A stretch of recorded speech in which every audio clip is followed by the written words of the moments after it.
హైదరాబాద్ అభివృద్ధిపై సీఎం రేవంత్ రెడ్డి కీలక వ్యాఖ్యలు చేశారు. నగరానికి ప్రత్యేక గుర్తింపు ఉన్నప్పటికీ ట్రాఫిక్, కాలుష్యం, మౌలిక వసతులతో పాటు కొన్ని సమస్యలు పెరుగుతున్నాయని చెప్పారు. ఓల్డ్ సిటీ అసలు హైదరాబాద్గా గుర్తింపు పొందిందని పేర్కొన్నారు. ట్రాఫిక్ సమస్యలను తగ్గించేందుకు అండర్ పాస్లు, ఎలివేటెడ్ కారిడార్లు నిర్మించాల్సిన అవసరం ఉందన్నారు. గత ప్రభుత్వ నిర్లక్ష్యం కారణంగా మెట్రో వెనకబడిందని విమర్శించారు.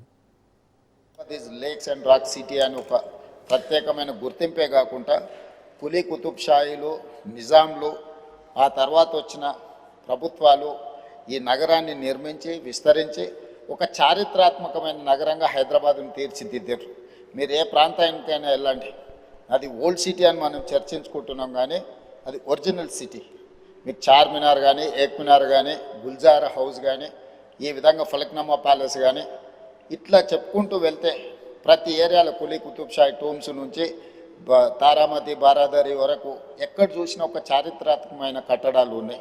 సలార్జంగ్ మ్యూజియం కానీ, సిటీ కాలేజ్ కానీ, ఉస్మానియా హాస్పిటల్ కానీ, హైకోర్టు కానీ, ఉస్మానియా యూనివర్సిటీ కానీ, ఈరోజు మనం ఉన్న ఈ టౌన్ హాల్ కౌన్సిల్, ఈరోజు మనం ఇక్కడ ఒక అద్భుతమైన నిజాం కట్టించిన ఒక అద్భుతమైన పురాతన భవనంలో ఈరోజు మనం సభ నిర్వహించుకోవడం, ఇంత గొప్ప శోభతో కూడుకున్న సభలో ఈరోజు మనం పనిచేస్తున్నాం అధ్యక్ష.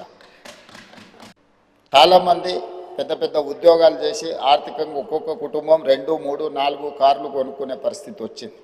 సో ఈ కార్లు ప్రయాణించాలంటే మనకు రోడ్ల విస్తరణతో పాటు కార్ల పార్కింగ్ కోసం కూడా ఈరోజు మనం సరైన వసతులు ఏర్పాటు చేయాలి. షాపింగ్ మాల్స్ దగ్గర కానీ, కమర్షియల్ మాల్స్ దగ్గర కానీ, లేకపోతే ప్రజలు ఎక్కడైనా వినోదం కోసం, విహారం కోసం పోతే అక్కడ మనం పార్కింగ్లు చేయాలి.